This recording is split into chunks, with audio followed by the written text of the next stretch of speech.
Eh, lately kasi ginagawa na yung pag-good mood. Trip na lang, oo. Diba? Para I'm in the mood. Oo. I'm in the mood. Paano tayo? Paano I'm in the mood? I'm in the mood. Yan, ganyan. Oh, ganyan. For dance.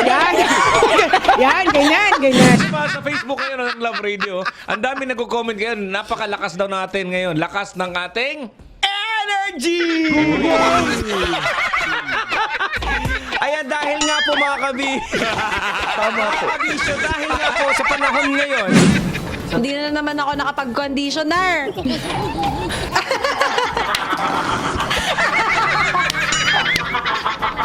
Siguro ganito yung nangyari sa'yo, James. Siguro sinabi niya lang for 10 years dahil... Ay, may aso. Tumututol yung aso. Yung aso. Download mo na kabisyo ang Love Radio PH para araw-araw GB good vibes dahil dito walang hate, love lang. Always your number one SM radio station. Love